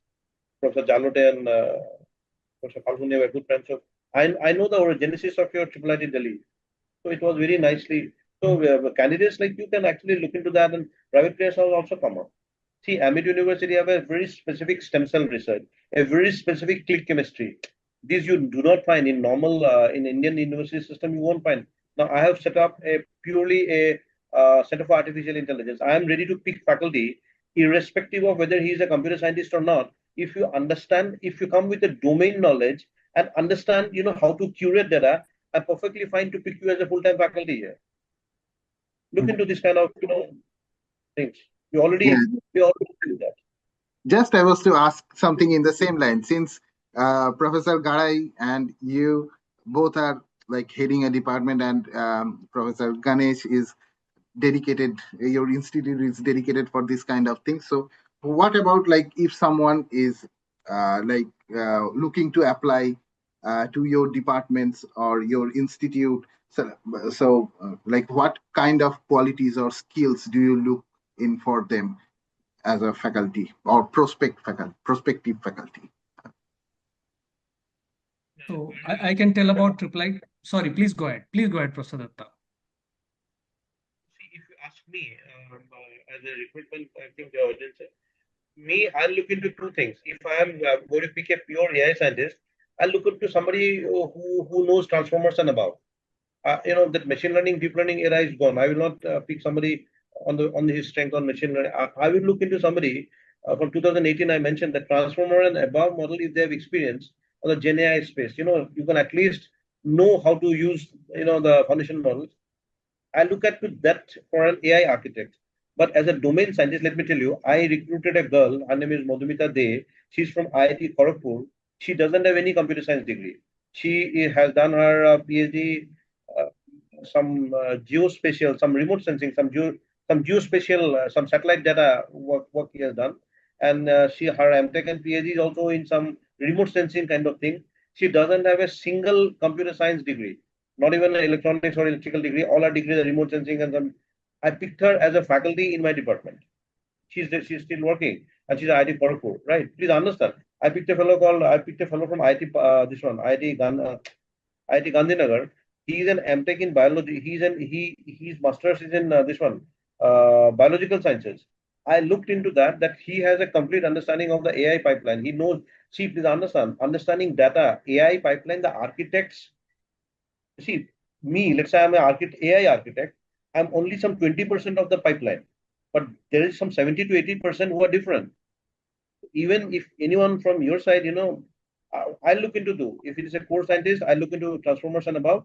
And otherwise, anyone whom I can assess that he has good understanding of data, how to curate data, we are open to recruit those kind of people as far as AI is concerned. And if there is any specific student asking me a specific question about a microbiology or a pharmacy and all, because I'm also the pro-vice chancellor of the university, I can answer this question if somebody is interested. You can ask me a domain-specific question, I'll answer you. Great to hear that. How about then Ganesh? You're saying something. Yeah, all I was saying is that at IIIT Delhi, when we are picking faculty, first of all, we have a very small number of faculty, and we are growing at a pace which is relatively less compared to many other universities. We are not into the game of increasing number of students exponentially, definitely not. And the way it is chosen is that, first of all, the relevance to the institute and departments that we have already at IIIT Delhi of a faculty. B, what kind of a vision that they are bringing for themselves, because at the end of the day, faculty are independent entities. They need to grow on their own while they are relevant to the institution. And then comes their ability to teach. And of course, let us not forget that how are they contextualizing themselves within the Indian scenario, given the fact that many of them come with backgrounds which are in Europe or America. They might have gotten resources which are exponentially better than what they might as well end up getting here. So will they be able to contextualize themselves and still be able to see a future in terms of vision for how to grow for the next 5 years? That's what we look for the new faculty. Great. Thank you. Paramita has something to say here. Hello everyone, to the panelists. So I have a question to Dr. M.K. Datta and Dr. Ganesh. So basically I work in NIH and I am a biology student. So I'm a physiology student. So I am recently seeing this work, the talk which were presented, how biology and AI can be incorporated. So I'm very interested in thinking how the research which I am doing right now can be incorporated and can help the public, my countrymen. So for that, I'm planning to take some AI courses. I have some background in computer science, but not in completely fully in computer science. I take some courses like Java, Advanced Java, Oracle, and something. So I knew some of the language, but I had to dig deep into my physiology journey. So that time but I had an interest in computer science and learning languages. But right now, when I'm seeing or moving to the job, I want to also see how AI and medicine can be bridged, which I think this podium gave a lovely introduction, how AI and industry can be bridged. So I would like to ask you, if a candidate who is working in bioscience for more than a decade would like to join up with someone or dig deep into the AI, is there any courses or something, or how they should move?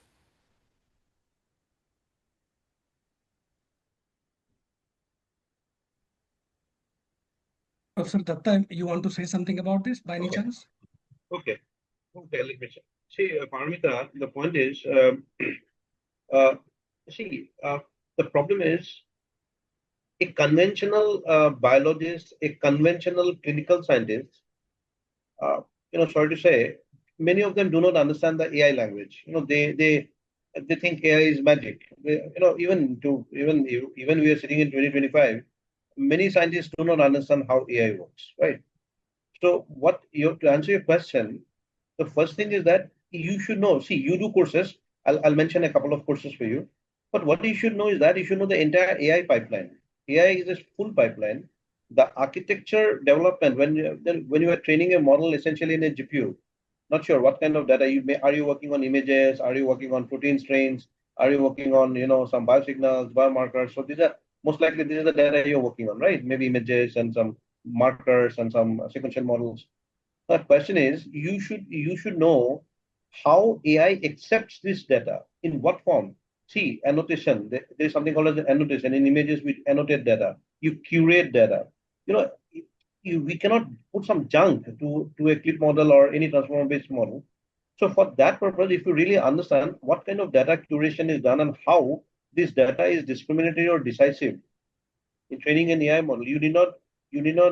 First is that you need not know how a backward algorithm works, who is actually optimizing the error function and giving you some softmax. You don't worry about that. You need to worry.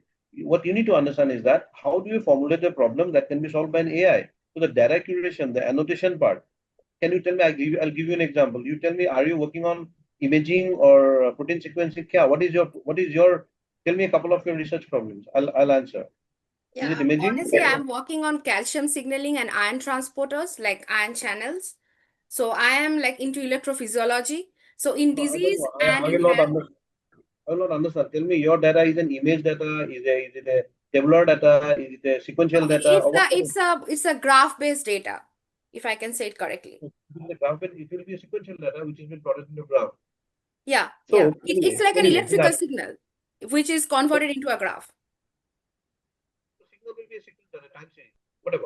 So you please understand. First thing is that understand the AI language. Whether it's a tabular data, whether it's a time series data, whether it's a sequential data, whether it's an image, it's a two-dimensional data. And when you talk about these data, there are some annotation tools. There are some tools where you actually make the data ready for AI modeling. Many people have data. India also having this problem. India has a huge data bank, but they are not AI ready. They're not AI ready. They're not curated properly, and then are not. First thing is this. Okay, you should understand, and then you need to understand how you clean the data and how it gets into the data and what kind of data is actually discriminatory training a model, right? And then to answer the second part of your question, see, and do you know about NPTEL? The IITs have given you, NPTEL. Do you know NPTEL? You asked me about courses. No, I'm not. Courses. Okay, there is something called as NPTEL. You can look into that. Many IITs and all professors are giving some courses. NPTEL is a well accepted model, and there is a data science domain. Okay, now if you can do 6 courses of this data science, they give you a certification called as domain certification. They call it as a domain certification. Most likely, you do 1 course on data science, 1 course on machine learning, 1 course on Python.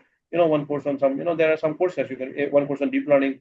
So you get certified as something called as domain certification on data science and AI, right? 6 courses you have to pick. You can look into that. Do a Google and find out. So if you can do these 6 courses, what happens?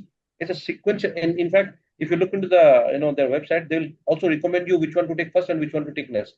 Then these courses are actually designed for people like you who may not have a strong mathematical foundation background. Okay, so you can do that. They're not particularly hardcore maths like linear algebra and all these things.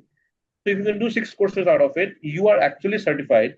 And even in government system, this is they accept it because government system norms are a little different. But NPTEL, like for example, there are something like Coursera and Udemy. There are many other platforms. But in India, if you want some acceptance, especially in the government system, NPTEL will be much more beneficial for you.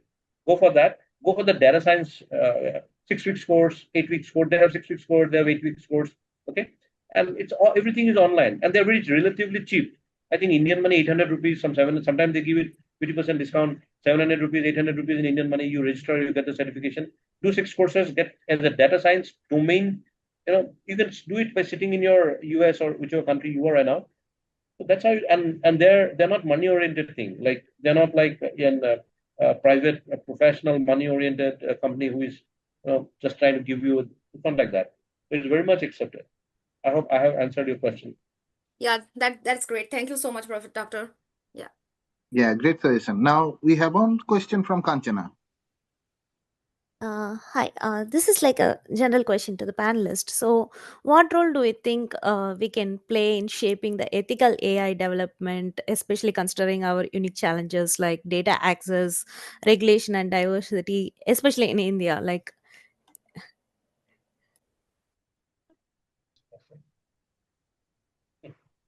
And I normally don't prefer to answer this question, but if somebody can do it.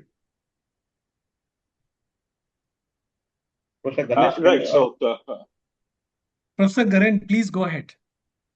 yeah. So, in the context of AI, so this question is not only relevant for Indian perspective, it is worldwide is a very relevant question, right? So, in India, the committee, they are working on it. So, for not only AI ethics, other things are very related. Say, for example, I mean, the trustworthiness of AI systems, reliability of AI systems, and then if AI system makes a mistake, then who will be responsible? For all these questions are very related. And European government, they have already come up with certain rules and regulations, and definitely India government not only, so as I told you, that this is not a Indian problem, this is a problem worldwide.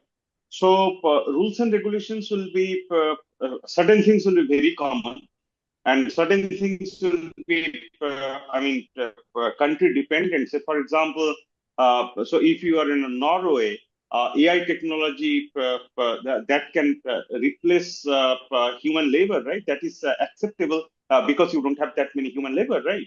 But the same AI technology may not be acceptable in India because that AI technology can, several thousand people, they can be at the job state, right? So these are the ethical issues, societal things are already under consideration. And also this for mission critical applications, right? So for example, medical, then autonomous car, and many other mission critical applications where if AI system makes a mistake, that could be catastrophic. So for these sections also, what will be the norm for using any AI tools? That is also under question, right? So things are, it's not only very special to India. Worldwide, people are discussing these questions, and we'll have rules and regulations very soon. Situation is more like what we had related to nuclear energy before. So this is not a very new situation that never we faced it. We faced this kind of situation before also, and we'll find out ways. Thank you. Thank you, Dr. Garen. Dr. Bagler, would you like to? Yeah, I think it has been already been touched upon very well. I think your question was more about what can we do about it. I think that's what you are asking. All right. So I don't know about what individually one can do, but there are institutional frameworks which can be put together to address problems which are related to ethics or ethical use of AI rather. Okay, and examples were given, including that of driverless cars, which is whether is it ethical to be used in the Indian context, both from the point of view of creating accidents which who you don't know whom to blame for. Would you blame an algorithm, or would you blame the company which created the car, or would you blame somebody else for that? You don't know that. Or second would be in terms of creating unemployment by virtue of using such cars, right? So there are, I'll put it this way. There is a plethora of questions which maybe even others, including Midun, would want to mention. There is a plethora of questions which are being raised by the use of AI. Okay, even in the context of gastronomy that I do, when I talk about we create this ratatouille. People say that is it going to replace chefs and therefore make them unemployed? For example, my point is that in many of the cases, in some of the cases, AI in a big way is going to replace the human expertise, if not creativity. But in many of the places, there is going to be a human in the loop.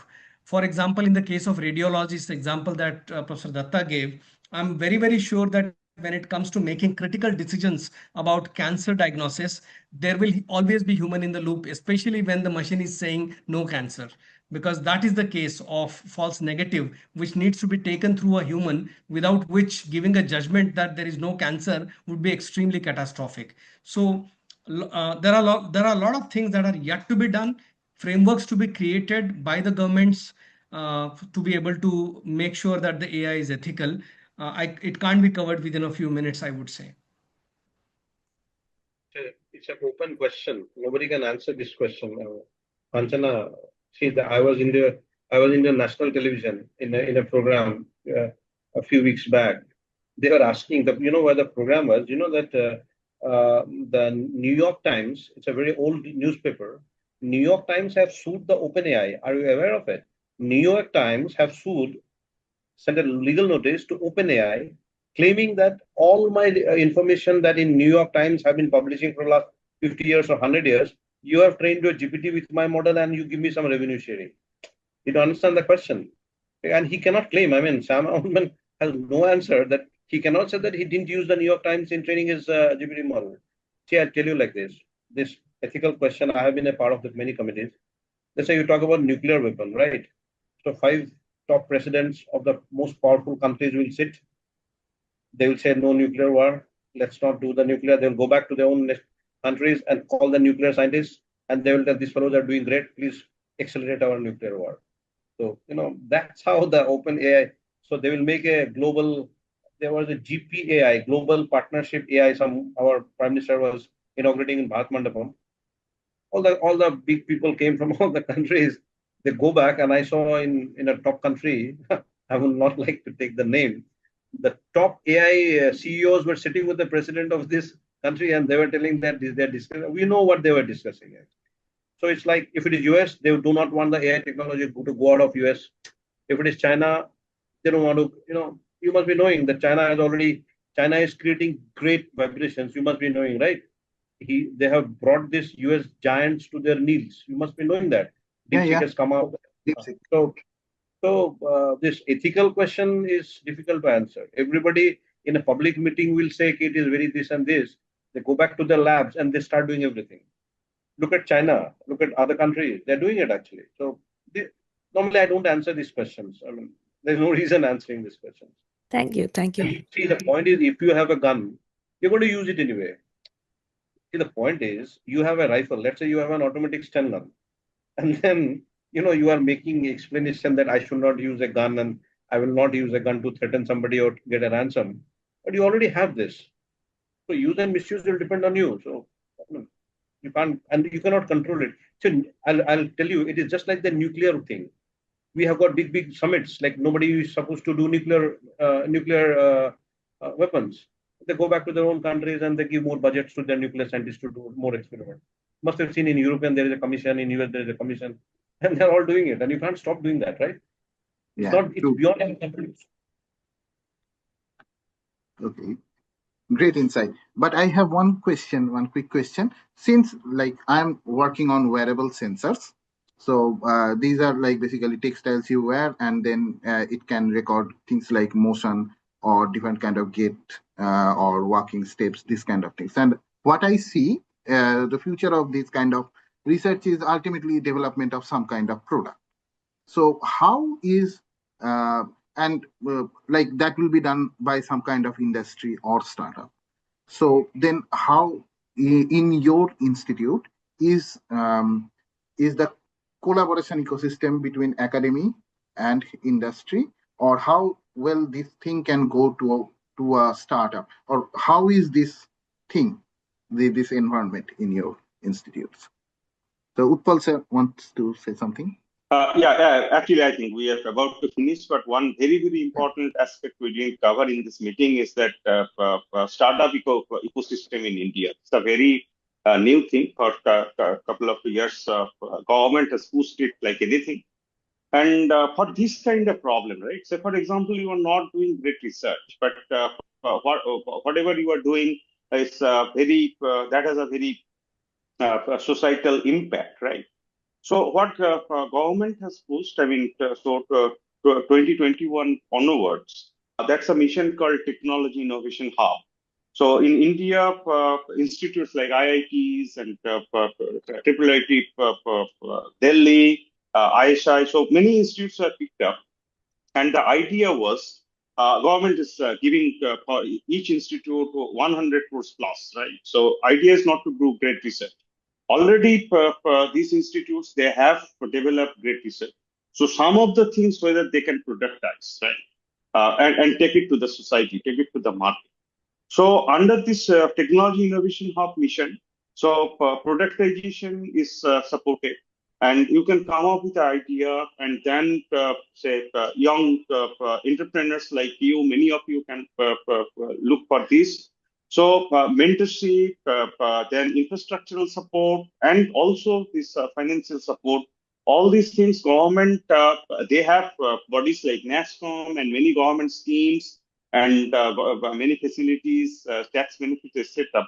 But they have engaged Indian higher education institutes and universities to support this young generation to cater to this kind of needs. So this is another thing probably we could have discussed slightly at a length, but anyway, so this is my summary. Quick question to Dr. Gaurain, since you mentioned the startup thing. So it is necessary to become a faculty and then start a startup, right? No. Okay. No, that's so. But that's a different thing that university or institute professors can start up business. But this is for, I mean, you have a proposal, you approach one of the TIH that I have this my proposal, and then you can talk with them to get engaged. Yeah, I would definitely love to keep in touch with you if I get the email ID from Swarnalok so that we can talk more if you have some time. Surely, yeah. This is a very nice opportunity. An Indian startup ecosystem is, I should say that some of you can explore it. Thank you. Okay, thank you. And is Ganesh or Professor Datta has anything to add to this? I'd love to hear. If it is more about startup ecosystem and entrepreneurship that you're talking about, all I can tell you is that there has been a lot of encouragement overall when it comes to creating startups. How many of them will eventually end up seeing the light of the day is a different matter altogether, because startup ecosystem is meant to be risky and not all startups are expected to be financially successful eventually. And the success rate is anywhere between 3 to 5%, if not lesser than that incidentally. But in academic setups, quite a lot of academic institutions have been encouraging entrepreneurship. Just look at my example. I was heavily encouraged, given the fact that a lot of work that we do has potential societal value as well as foundational value in terms of what we can launch, right? So we were heavily encouraged to create a startup, and we have already done so.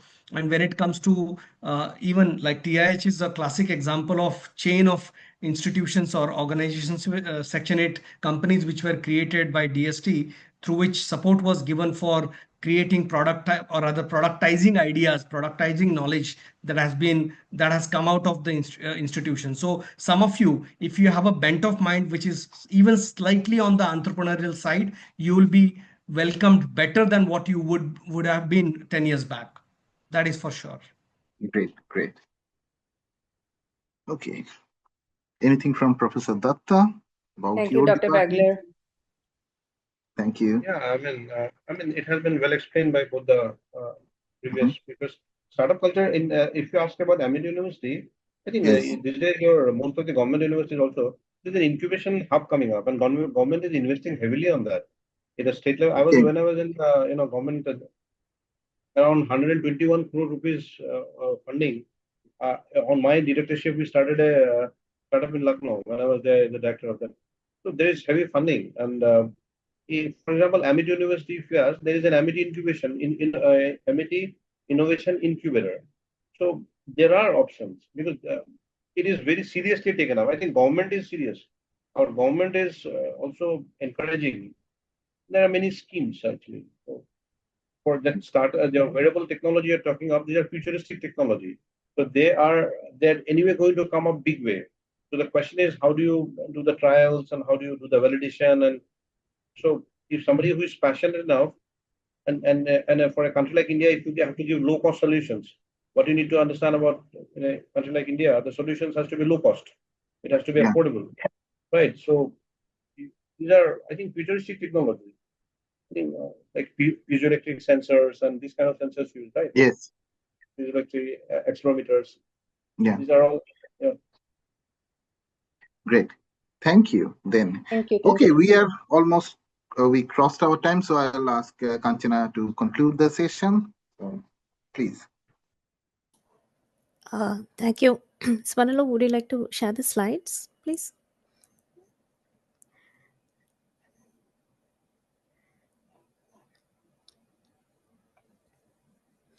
Okay, just a quick reminder to our participants for the annual event happening in Vienna. We are opening up the one-day registration where PhD students, masters, and bachelor students can attend one-day event for 25 euros per person. So this is a quick reminder for participants who are in the Europe.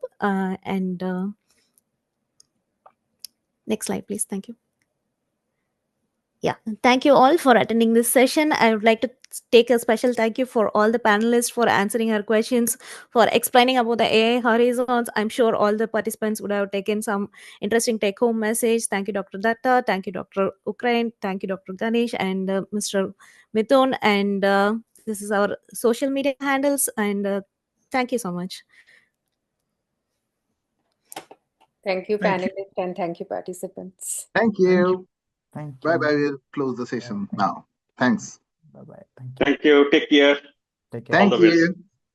Bye Bye-bye. bye.